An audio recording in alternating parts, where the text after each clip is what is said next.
Sejam bem-vindos ao Catástrofe, sua porta de entrada para o submundo do metal. Abram suas cervejas, pois hoje falaremos sobre o sensacional A Night at the Opera, da fantástica Queen. E aqui temos na mesa hoje ele, Thales. Fala, galera. E também Walter. Oba! E não menos importante, eu, Júlio São Bento. Roda a vinheta!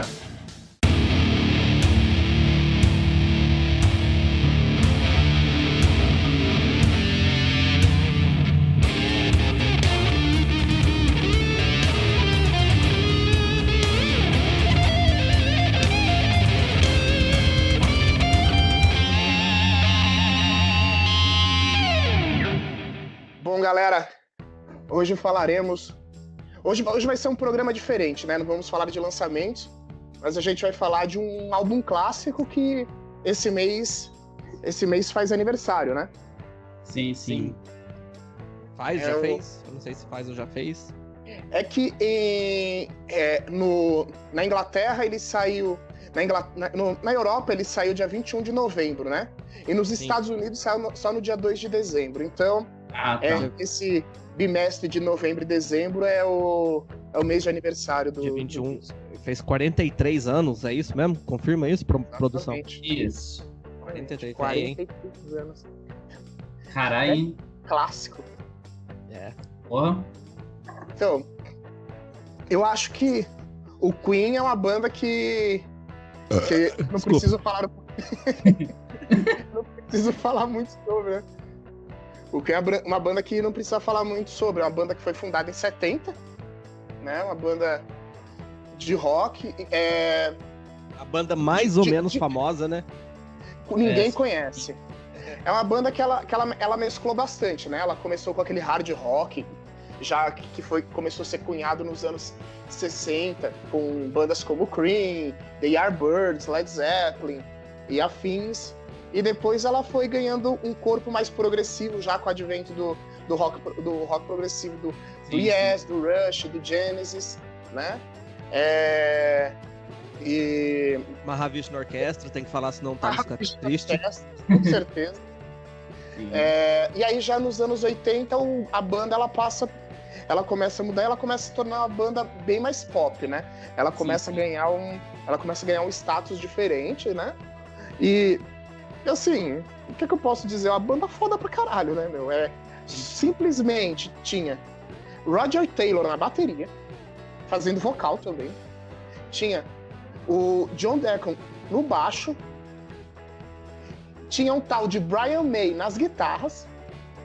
E no vocal, simplesmente, um cara que acho que pouca gente conhece, que chama-se Freddie Mercury. E o Queen, ele tinha uma parada que, tipo, todos os membros da banda eram multi-instrumentista e, tipo, genial. Compunham mais de instrumento, cantavam também.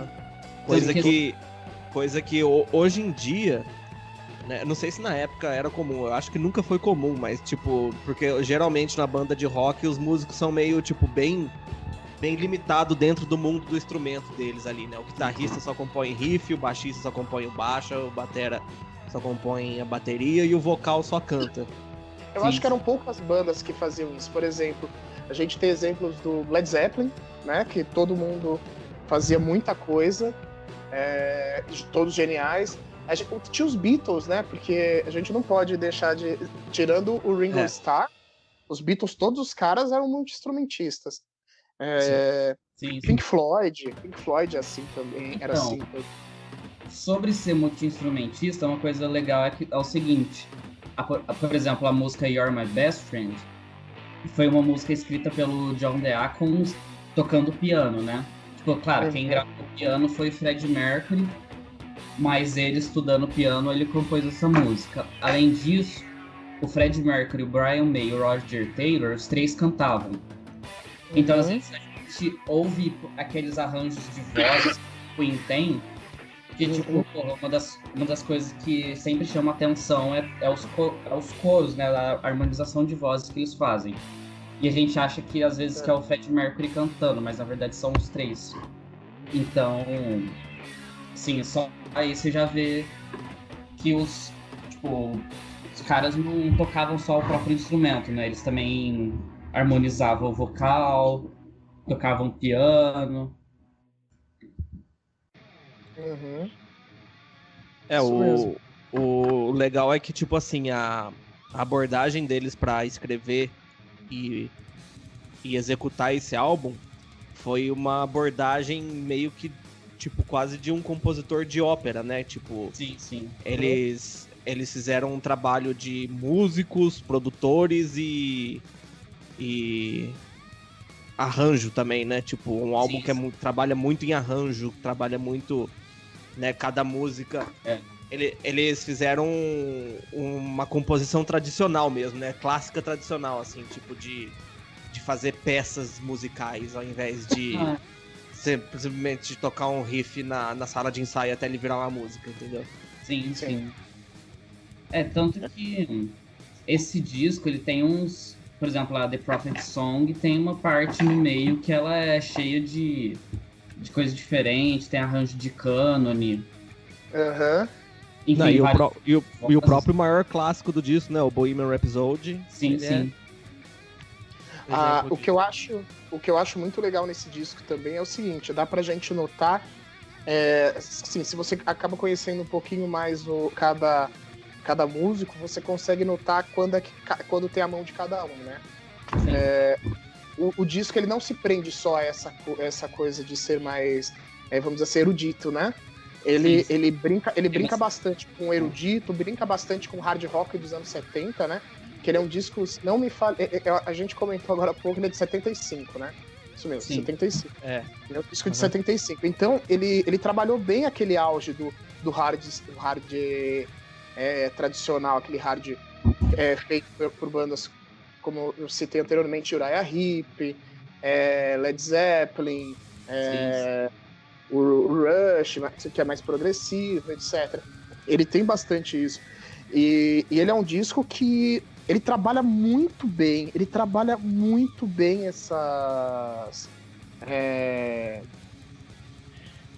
essas variações, né? Ele trabalha bastante.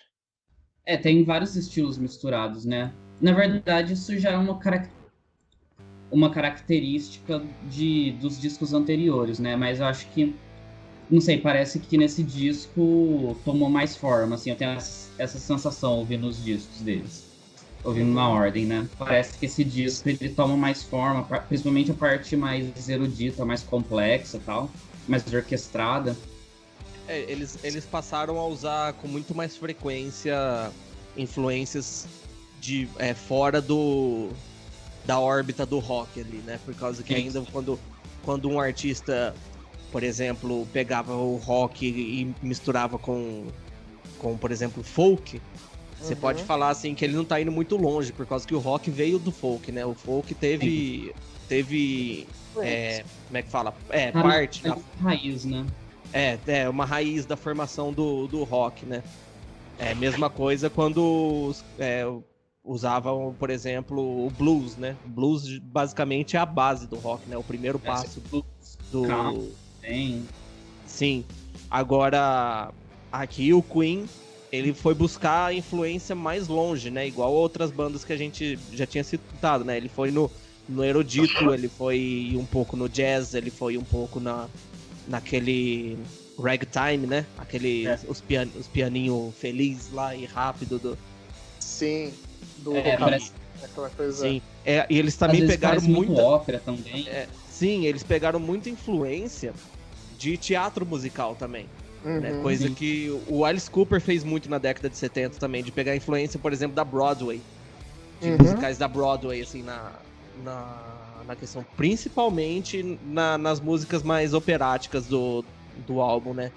Tipo, a Seaside Rendezvous. E é bem, né, como é que fala? Bem um estilo, assim, típico dos musicais, assim, do teatro musical. Sim. Sabe que isso aí que você estava falando, eu li um comentário muito interessante sobre o que foi esse disco na época, né? Basicamente, esse disco, essas influências dele um pouco mais diferentes das...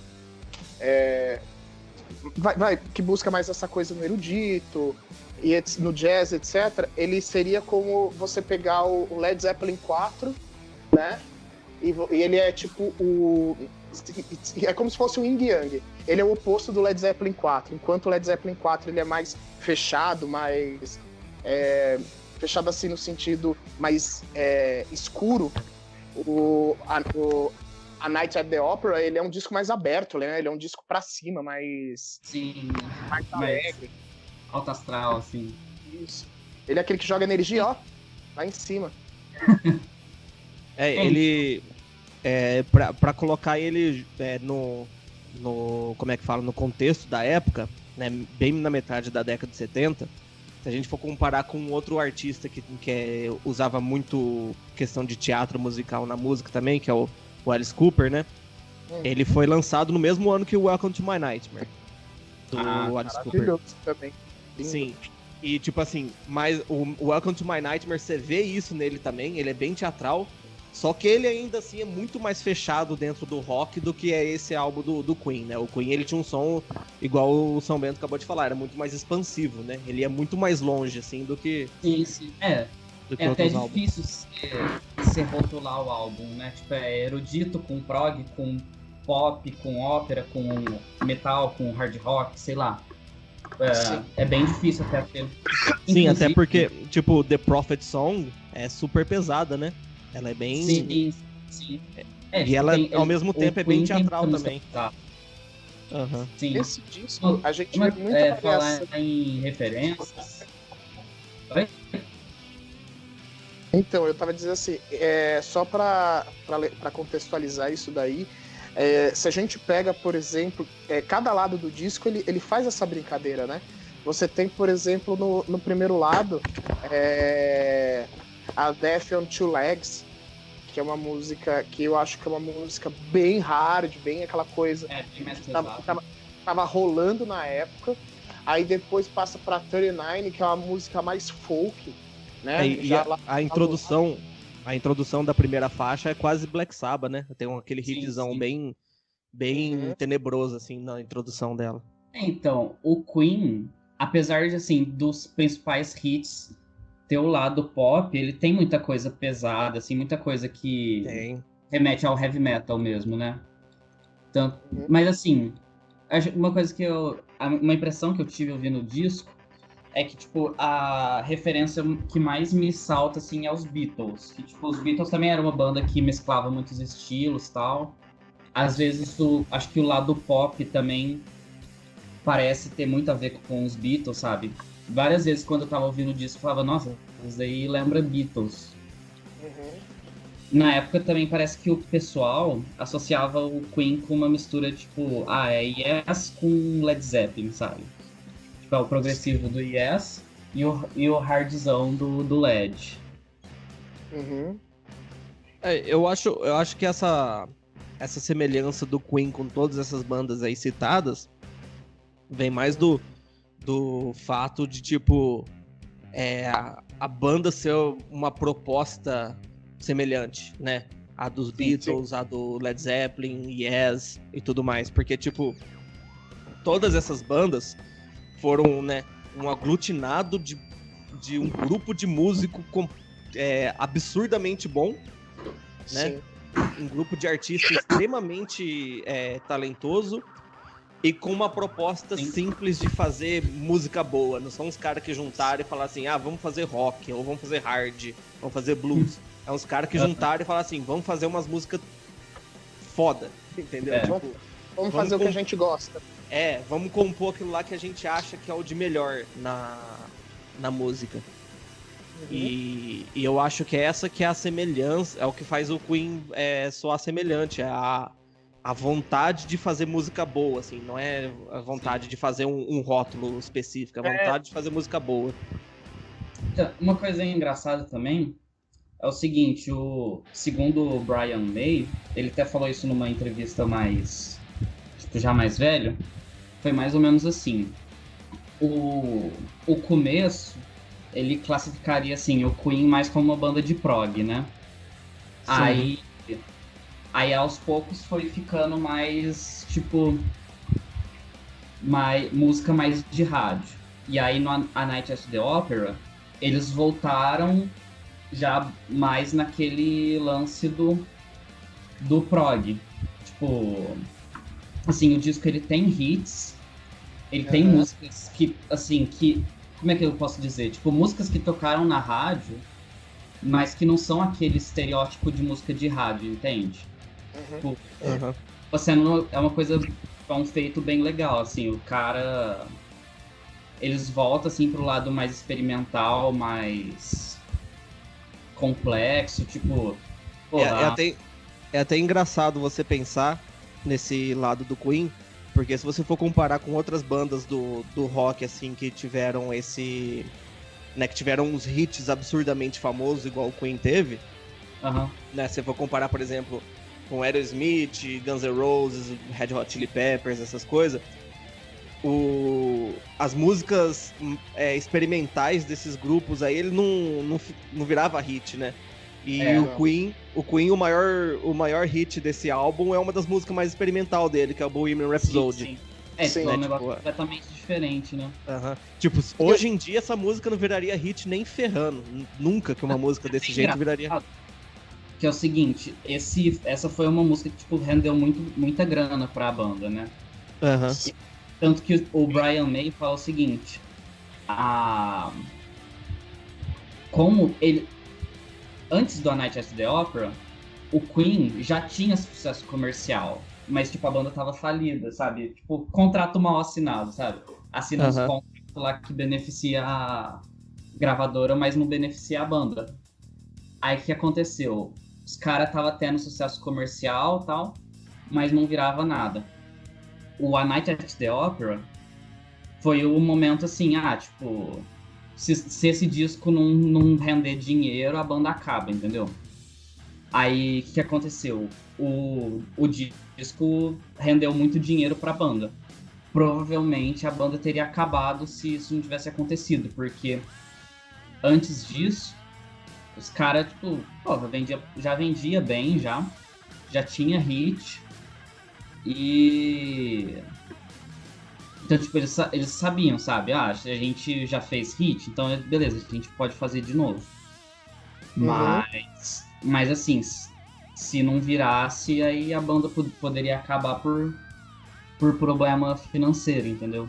E você viu que isso aí não deixou influenciar, né, os caras musicalmente, porque se você fosse pela lógica, né, os caras estavam assim, a gente precisa fazer um álbum que vai dar dinheiro. Eles poderiam muito bem fazer um álbum pop, que eles tinham capacidade de fazer um álbum extremamente pop pra estourar nas rádios e encher o cu de grana. Mas eles vão e fazem um dos álbuns mais experimental da discografia deles. Uma coisa engraçada, tipo, uma comparação, cada banda Blackfoot. Sim. Tipo, Blackfoot é uma banda, pra quem não conhece, Blackfoot é uma banda clássica de Southern Rock, tipo, do naipe do Allman Brothers, Lynyrd Skynyrd e tal. Só que não virou igual o Lynyrd Skynyrd e o Allman Brothers, porque aconteceu o seguinte, os caras, eles tinham o público deles, eles tinham o sucesso comercial deles na época, e aí eles caíram nessa armadilha, vamos fazer um som pop pra gente ganhar dinheiro. Parece que isso até era uma exigência da gravadora e tal. Aí o que aconteceu?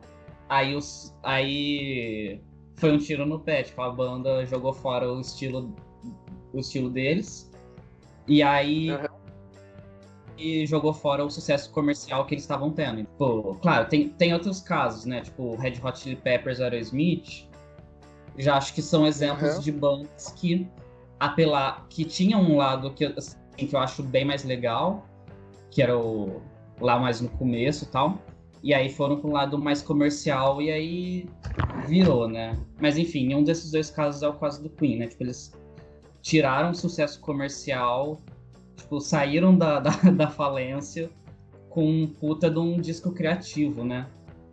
É que na década de 70 é engraçado, porque eu não sei, talvez seja por causa do movimento hippie, ou então porque tava tendo muita, né, na música tava tendo muita novidade, essas coisas, Sim. que música complexa, música experimental tava em alta, né, na década de 70. Com certeza. O Queen, ele não é um caso isolado, assim, de uma banda experimental que tava fazendo muito sucesso na década de 70. Tem, por exemplo, o Frank Zappa, né? O Frank Zappa ele já fazia sucesso na década de 70 e o som dele é ultra experimental, né?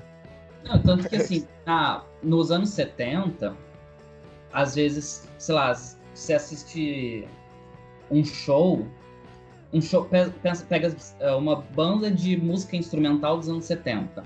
Tipo, você fala assim, hoje em dia, você fala assim, mano, música instrumental, será que isso dá dinheiro? Será que isso vira? Será que as pessoas vão curtir ou vão ficar com cara de tédio no show? Aí, lá nos anos 70, você vê os malucos pulando lá como se eles estivessem num show pop, sei lá, do Michael Jackson, entendeu? É que era o seguinte também, era tudo muito... Época, assim. Tudo na época era muito inicial, né? A gente tem, por exemplo, o nascimento do rock nos anos 50, que é uma coisa, né? Sim. Nos anos 60 você começa a formar o que vai ser, por exemplo, que é aquela famosa invasão britânica, né? Você começa a formar essa coisa com os Beatles, os Stones, aí você tem Alice Cooper já na época, Arthur Brown e tudo mais. Você tem esses caras que aí eles começam a moldar o que é o estilo, como é que a coisa das bandas que até então eram sempre artistas solos, e aí você começa a ter as bandas. Nos anos 70, você tem um momento de negar, não é negar, de, por exemplo,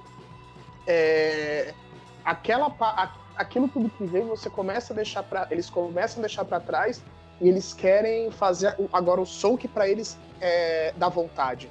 Eles não querem mais seguir as fórmulas das bandas de sucesso.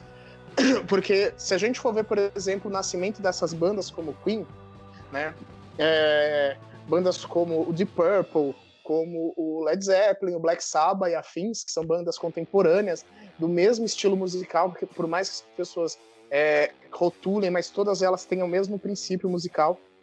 Todas elas nascem como bandas que são aquela base de banda dos anos 60, e elas vão se atualizando, elas vão começando a ganhar elementos próprios e experimentar. Eu vejo o que acontece com o Queen simplesmente algo que para eles era natural, né? Eu sinto que pro Queen era natural essa evolução. E a gente vê que eles continuam evoluindo. Porque eu sinto no Queen o seguinte, eu não sinto no Queen uma banda que fez por necessidade, eu sinto no Queen uma banda que fez porque era o caminho deles. Sim, sim. Uma coisa legal também é que o Queen ele continua evoluindo, né? Então, por exemplo, não foi uma banda que foi gravando discos e uma hora esgotou. Eles continuaram experimentando um estilo novo. Então, por exemplo, incorporou um pouco do pop dos anos 80, a disco music. Uhum. Então, não foi uma banda que parou no tempo, né? E tem muito a ver como que era digamos assim, o mercado do rock na época, né? Por causa, se for comparar com hoje em dia, tem uma coisa muito imbecil no público do metal. Vou polemizar aqui. Tem uma coisa muito imbecil no público do metal, é que os fãs querem que as bandas fiquem fazendo sempre a mesma coisa. Sim. Sabe? Isso acontece muito, tipo... Eles não querem mudança, não querem novidade, não querem mudança de nada, principalmente com as bandas clássicas. As bandas clássicas são as que mais sofrem disso, dos fãs ficar aporrinhando, falando que, tipo assim, por exemplo, quer que o Iron Maiden fica lançando só o The Number todo ano. Lança mais um The Number, lança mais um The Number, tipo. Eles querem que o Judas Priest só lance Painkiller, eles querem que o Metallica só lance o Master of Puppets, querem que o Slayer só lance o Raining Blood, que o King Diamond só lance Abigail, sabe? Tipo, o público ficou meio tipo, não, metal é uma coisa e uma coisa só, e tudo que foge disso é ruim, é bosta, é merda, é pop, e eu não gosto. sabe? Então, isso também tem uma... já que a gente tá polemizando, isso tem a impressão que eu tenho, que é o seguinte, igual a gente tá comentando, né? Tipo, esse disco é um puta de um disco difícil de você rotular um subgênero e tal.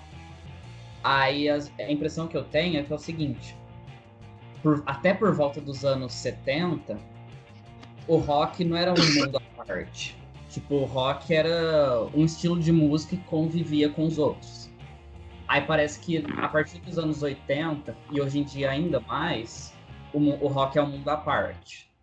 Então, você pega uma referência fora do rock, ou fora do metal, talvez nem tanto rock, acho que tem mais a ver com metal. Aí você pega uma referência de fora, não, aí já não pode, já não é metal mais, entendeu? E aí isso acaba limitando ou criando bandas parecidas e tal.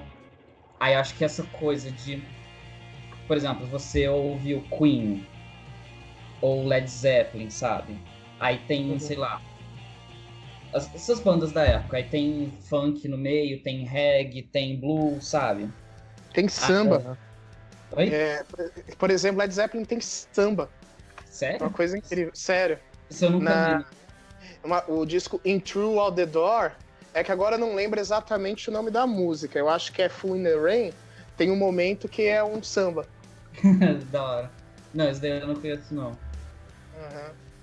Então, e é engraçado que você pega, por exemplo...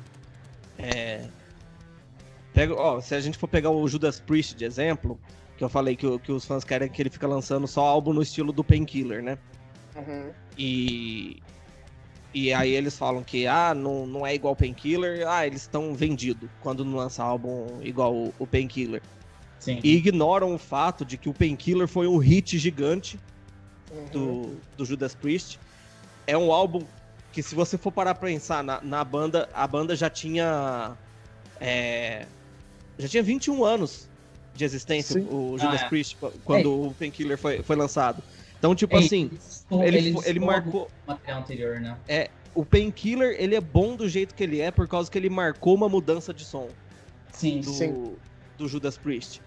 O Judas Priest, ele já tinha 2 décadas de carreira, já era uma banda consagrada, né? Já tinha o som deles, assim, reconhecível. E aí eles lançaram um puta de um álbum que fez muito sucesso. E aí vem fã falar que quando eles fazem coisa diferente do maior hit, da música mais popular deles, eles estão sendo vendidos. E eu vou falar um negócio pra você. É um desconhecimento da própria banda, porque eu acho que das bandas de heavy metal tradicional, vou dar um exemplo do próprio Judas Priest, é a banda que, pra mim, mais mudou a sonoridade no decorrer das épocas. Porque você pega o Judas Priest nos anos 70, é uma coisa. Quando vem o British Steel, eles já começam a parecer mais o que é o heavy metal. Com o Scream for Vengeance, eles viram uma outra banda, até a pegada visual, tudo deles fica extremamente mais carregado. Aí depois tem o Defenders of the Fate, que é uma evolução do próprio Scream for Vengeance. Tem o Remnant Down, o Raw Down, você tem o Turbo. O Turbo é totalmente banda farofa dos anos 70, sabe? Sim. Esses discos não há essa... É exatamente o que você falou. Não se pode falar mal. Vou dar o exemplo do Turbo, que é o disco mais farofa deles. Não se pode falar mal do Turbo, porque o Turbo é maravilhoso. Só que o Turbo é uma experimentação do Judas. Eu não vejo ninguém falar mal, por exemplo, do Seven Son do Iron Maiden, que é o puta disco experimental, sabe? Sim. Também. E é tipo, é aquele negócio. Você pega um artista, principalmente, cara, quem deve mais sofrer com isso são os artistas que fazem sucesso muito novo, né? De banda que os caras começam moleque, assim, e faz muito sucesso. Porque o cara é um músico, e aí quando ele tá com 40 anos, ele é obrigado a se prender na música que ele fazia quando ele tinha 17. Porque os fãs querem que ele continue aquilo lá. E, cara, você vai amadurecendo com o tempo. Se você for um músico empenhado e você for um músico estudioso, você vai aprender um monte de coisa nova com o tempo, né? Um monte de coisa mais técnica, mais complicada do que você conhecia antes. E você não pode implementar nada disso na tua música, porque os fãs querem que você fique compondo réplica do teu clássico pro resto da vida, sabe? Sim. Tipo, não necessariamente mais complexo, né, ou mais técnico, mas, tipo, simplesmente diferente, né? Você aprende coisa nova. Tipo, todo mundo aprende coisa nova, tipo, em 30 anos de carreira dá pra aprender alguma coisa, né? Pô, dá pra... Geralmente, né? Dá pra tentar alguma coisa diferente em 30, 20 anos de carreira, né? Algum segredo, deixei aí no ar. Oi? Algum segredo, hein? Deixei no ar. Nem todo músico caminha pra frente, né? Mas é um papo pra outra hora esse daí. Esse papo rei de polêmica. Igual o Thales mesmo. Quando ele tinha 15 anos, ele tocava muito melhor. Verdade. Gostava mais dele antes. Não, mas vamos voltar ao Queen agora. Eu acho que a gente não falou nada ainda dos termos de dentro do álbum. A gente tá mais comentando da banda como um todo, né? Mas enfim, é que também, né, vou falar o quê? O álbum é foda. Já vamos dar um spoiler aqui. Esse álbum é foda. Não, Sim. é magnífico, magnífico. Do caralho. Só que é uma coisa assim. Pra quem conhece só o Bohemian Rhapsody dele e for escutar ele, vai achar esquisito, eu acho. Porque ele é um álbum eclético, né? É uma coisa do que a gente tava comentando até agora, né? Esse álbum, em momento nenhum, ele para numa coisa só. Ele é totalmente imprevisível. Esse álbum, ele é tipo... Quando você acha que entendeu qual que é o estilo dele, ele começa com um pianinho feliz e a fazer, tipo... a cantar coisa que parece música folclórica e umas letras meio que, tipo... Tem hora que ele tá fazendo... Como é que fala? Fazendo letra de duplo sentido sexual. Tem hora que ele tá falando de viagem no espaço. Tem hora que ele tá falando de suicídio. Tem hora que ele tá falando de coisa mística.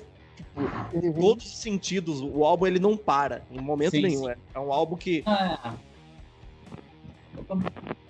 Se você ouve uma música, é rock. Aí outra é uma música de piano, sei lá. Uma música mais isso. Aí a outra é uma música acústica. Aí a outra é uma música pesada com mistura de um monte de coral que parece música erudita. Entendeu? Enfim. E aí... Pra uma pessoa de... E ele, inclusive, também tem a alternação de vocal, né? Por causa que não são todas as músicas que o Freddie Mercury é o vocal principal. Isso. Porque o Queen, ele tem um pequeno problema que eu acho que nenhuma outra banda tem. Eles têm 3 vocalistas. O principal e os 2 secundários, mas que não deixam de estar presente sempre. Tipo... Pra uma pessoa desavisada, se você dar esse álbum e falar assim, uma compilação de várias bandas da década de 70, a pessoa vai acreditar, por causa que ele é muito diferente de uma música pra outra. Com certeza. E, tipo, a produção do álbum é incrível. Você não vai encontrar muita coisa que soe melhor do que esse álbum que foi lançado na mesma época, né? Isso, eu acho que é uma produção muito bem feita até para os dias atuais, né? Porque ele não é o disco que, por exemplo, você ouve e ele vai te incomodar de alguma forma por conta da produção. A produção dele é impecável. Sim.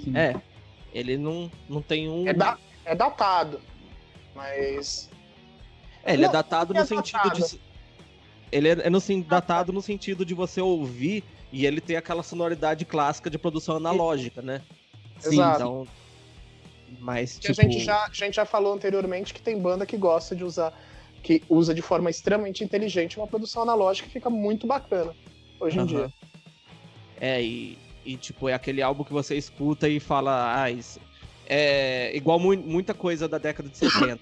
Ele soa melhor tocado em vinil até, né? Por causa que ele foi produzido com essa mídia em mente, né? Então a melhor sonoridade dele você escuta no vinil. É uma coisa que eu sempre entro em discussão, né? Agora só para falar dessa questão.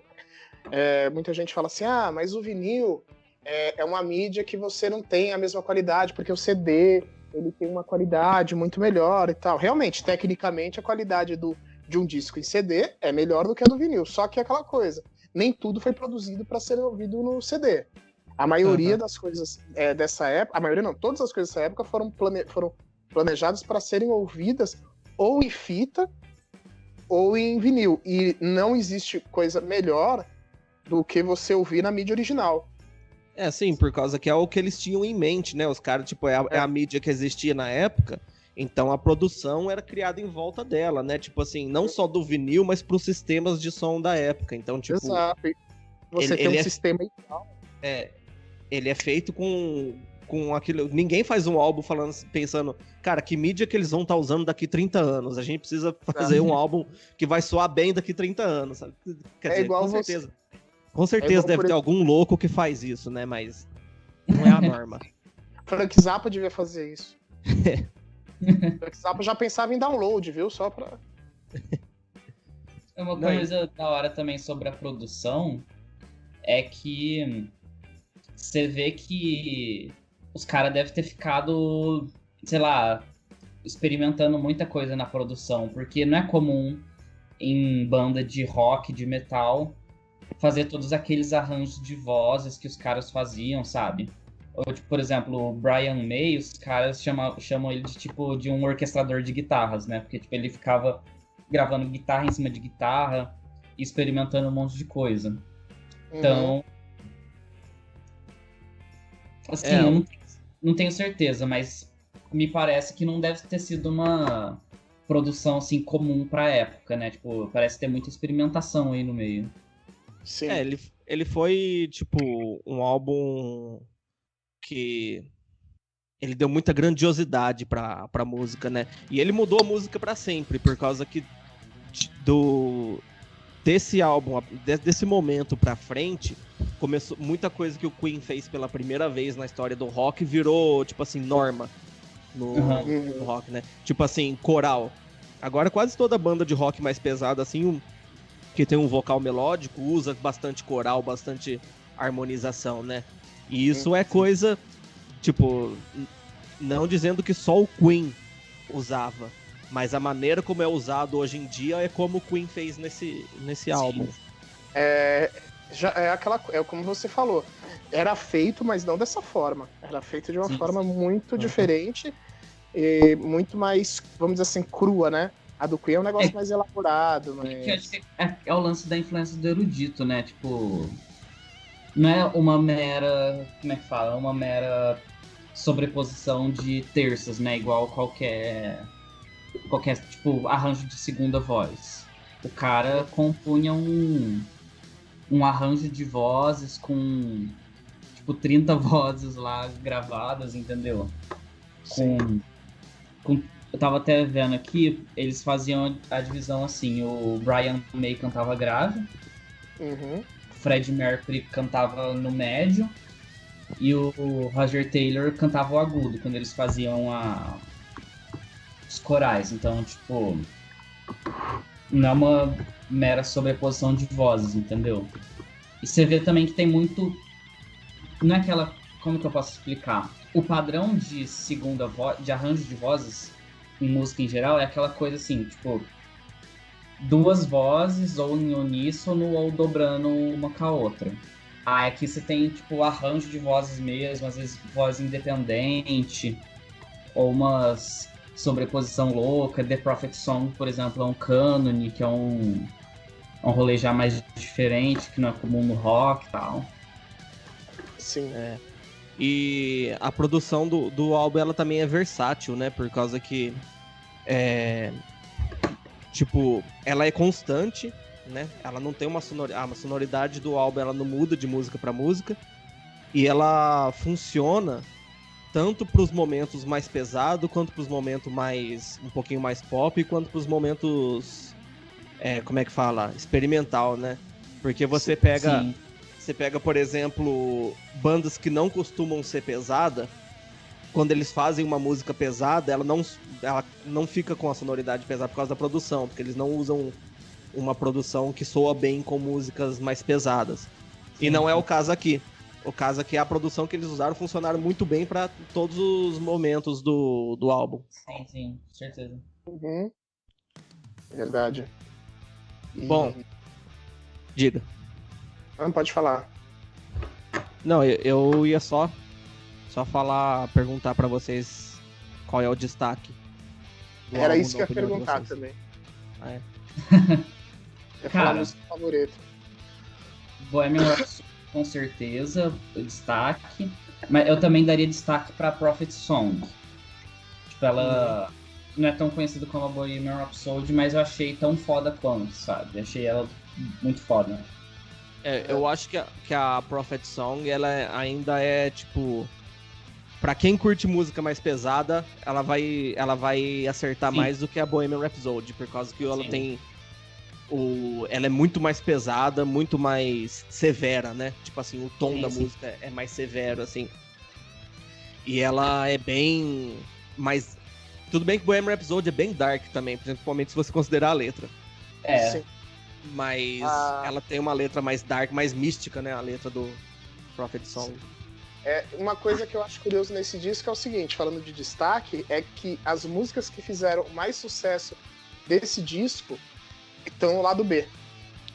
Que é Love of My Life, Good Company e Bohemian Rhapsody.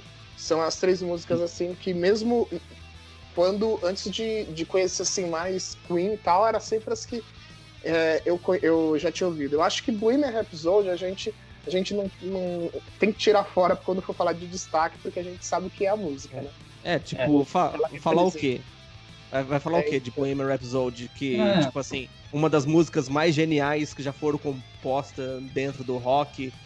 Então, uma música clássica, épica.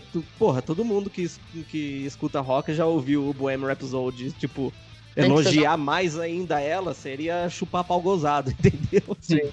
Não, eu acho que aquele rolê, a Bohemian Rhapsody é um hit merecido, sabe? Porque igual a gente tava falando, muita banda da hora de rock tem hit que muitas vezes, sei lá, pelo menos pro nosso gosto, acaba parecendo, sei lá, a música mais fraca da banda, sei lá. Se eu pegar algumas bandas que eu curto, igual a gente comentou, Red Hot Chili Peppers, Aerosmith, Guns N' Roses, muitas vezes a música mais famosa, as músicas que tocam por aí na rádio, as que a gente fala, nossa, meu Deus, puta que pariu, que música mais besta, sabe?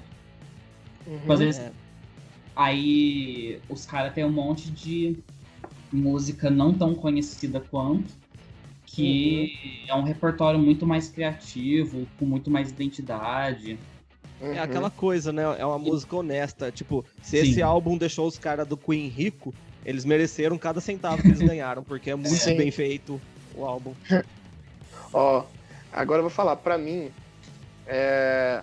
minha questão agora é o seguinte. A música que mais me chamou a atenção desse disco, sem dúvida, foram Death on Two Legs, que é a primeira música do disco lá do A. Sim. Com o Brian May cantando, que, cara, que música foda, é um folk, né? Violãozinho e tal. E ela é muito claro que é a composição do Brian May. Muito clara. Você ouve assim, você sabe que é coisa dele aqui. Quais que você falou? Porque cortou aqui, eu não ouvi.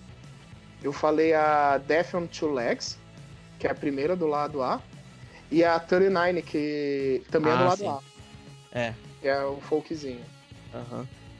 Cara, pra mim, né, novamente, né, Bohemian Rhapsody todo mundo já sabe que música que é, né, então nem precisa mencionar. Não precisa explicar.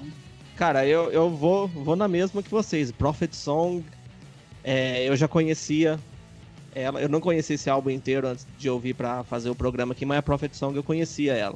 Conheci ela justamente como aquela outra música do mesmo álbum que não fez tanto sucesso quanto Bohemian Rhapsody. Que é foda, né? A música é muito da hora, principalmente pra quem curte mais música pesada, a música... O Savatage é quase que inteiro, a discografia inteira deles é inspirado nessa música. Com ela você ouviu o Savatage.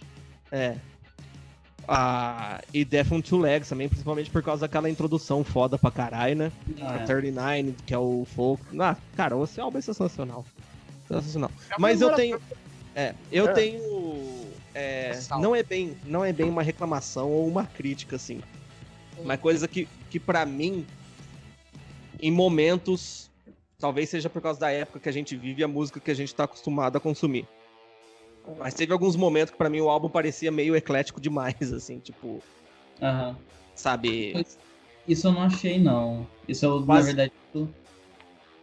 tipo, eu achava ele que parecia quase aleatório às vezes. Mas, tipo, é isso que eu tô falando é mais uma questão de gosto pessoal do que uma crítica objetiva que eu tenho pra fazer ao álbum. Não, eu acho que esse álbum é sim eclético dentro exatamente nesse ponto, mas eu vejo isso como um ponto muito positivo para esse disco. Porque você não se cansa, por exemplo, a gente vive hoje um momento que às vezes a gente cansa de ouvir o disco repetindo a mesma coisa, sabe? Não sabe, sendo o mesmo estilo o tempo todo. Esse disco ele já não cai nessa armadilha. Sim. Isso é verdade. Isso foi uma crítica a algumas nas outras resenhas que a gente fez, né? Tipo, às vezes o disco tem música boa, mas ele é coeso excessivamente, né? Tipo, as músicas são parecidas demais e às vezes um monte de coisa legal ali passa despercebida porque é tudo igual, entendeu? Então, assim, seria o outro extremo, né? Tipo, a gente reclamou que os outros discos tinham música parecida em excesso, aí esse não, esse tem músicas bem diferentes, bem... Sim. Bom, enfim, hora da nota? Vamos pra nota. Tá. O que vocês têm a dizer aí? Quem quer começar? Cara, pode falar. Não, só perguntei quem que ia começar. É que eu interrompi o São Bento. Eu vou falar um negócio pra você. É triste que eu vou falar, cara. Mas eu dou um 10 pra esse disco. É porque vai de 0 a 10, entendeu? Você queria dar mais. Eu acho que não tem o que fazer, porque a gente não pode ser anacrônico com o disco, né? E levar em certas considerações a gente pensar só com a cabeça de hoje. Porque a gente pode cair em alguns problemas de que hoje, talvez, certas músicas dele não pegariam, ele talvez não pegaria tanto como ele merece. Pois é. O padrão do mercado atual ia... Como é que fala? Ia cortar as asinhas do Queen e ia deixar eles uma banda de pop rock comum, assim, né? Seria mais ou menos isso. O mercado atual. Poderosos como eles são hoje, né? Sim. Por exemplo, se o Queen hoje chegar e falar, vou lançar um disco assim, de novo, eles lançam. Só não lançam porque o Fred Mercury morreu. Mas não, o Queen sem o Fred Mercury, né? Que ainda tem os outros. Sim. Então, voltando à nota, 10 também.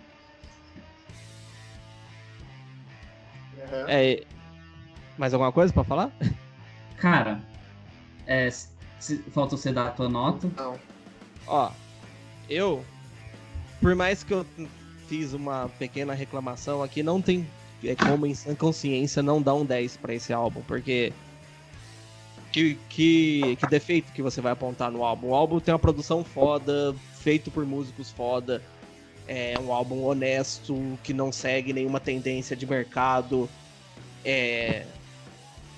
Porra, é fudido esse álbum. Você quer um defeito?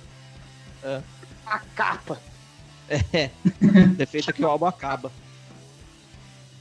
Tem isso também. A pior música é a última. Sim. Quando ela chega no último segundo. Uma curiosidade aí pro pessoal. Seguinte, eu não sabia, mas o Queen, assim, se você for ver as paradas lá da Grã-Bretanha, é mais ou menos assim. O Queen tá, tipo, entre os maiores... O que foi isso? Enfim, voltando. O Queen... Ó, voltando nessa parte. Tava vendo sobre as paradas lá da Inglaterra. Aí que acontece, o Queen tá tipo entre os artistas assim de maior sucesso comercial de lá, muitas vezes ficando só atrás do Elton John e dos Beatles. Então, tipo, bota ali Beatles, Elton John e Queen, entendeu? Foi mais ou menos isso. Além disso, tipo, todo mundo sabe, né, o Freddie Mercury morreu em 91 de AIDS. Na verdade, é aquela coisa, né? Morreu de pneumonia em decorrência da AIDS. Aí o último disco que ele gravou em vida foi o Innuendo. Inclusive, tipo, assim, é meio que uma mistura, assim, de um pop mais moderno, bateria eletrônica e tal, com umas coisas mais pesadas. Tanto que a primeira música, ela é praticamente um doom metal, assim, tem umas partes que parece flamenco também, então é bem legal a faixa título. A música Innuendo é uma das músicas mais pesadas do Queen, né? Sim, sim. E depois do Innuendo, tem o Made in Heaven, que foi assim, o Freddie Mercury percebeu que ele tava morrendo, e aí ele queria continuar produzindo, né? Então o que ele fez? Ele deixou guardado tudo que ele podia. E aí, em 1993, o resto da banda voltou em estúdio para finalizar o material que o Freddie Mercury deixou gravado. Foi com o George Michael, né? Oi? Foi com o George Michael? Cara, eu não sei. Mas enfim, posso até dar uma olhada aqui, mas assim, basicamente o Made in Heaven foi um disco póstumo que, assim, foi isso, o cara percebeu que ele tava morrendo e aí ele queria continuar gravando, entendeu? Tanto que no Innuendo, ele já tava mal de saúde e aí os caras falavam assim, mano, o cara não vai mais dar conta de gravar, mano. Como que o cara, pô, sabe, todo mundo sabe, voz é um instrumento muito delicado. Então qualquer doença, assim, te impossibilita de cantar, de apresentar, de gravar e tal. Mas ele deu conta, entendeu? Os caras falam assim, mano, o cara não vai dar conta de gravar, não. Mas ele deu conta. Nisso ele gravou o Innuendo. E ainda o Made in Heaven. O Made in Heaven o Freddie Mercury fez todos os vocais ainda. Ah, tá, legal. Não, isso que eu tava falando. Ele deixou gravado e a banda finalizou. Então, o Made in Heaven ainda tem a voz do Freddie Mercury, entendeu? Uhum. Entendi. Bom, galera, fechou o episódio agora? Fechou, galera. Fechou. Então tá Nosso aí. Primeiro 10 de média, hein? Primeiro 10 perfeito, nota oficial aí do Catástrofe. Primeira nota, como é que fala? Primeira nota que todo mundo dá igual, né? Não, eu acho que o Electric Wizard a gente também deu tudo 7 pra ele. Ah, verdade. Bom, mas tá aí, né? Não poderia ser um álbum melhor pra estrear o primeiro 10 do nosso podcast. Então é isso, galera. Isso aí, galera. Isso aí. Então a gente se vê no próximo Catástrofe. Até o próximo aí, pô. Valeu, até o próximo. Falou, roda a vinheta. Falou.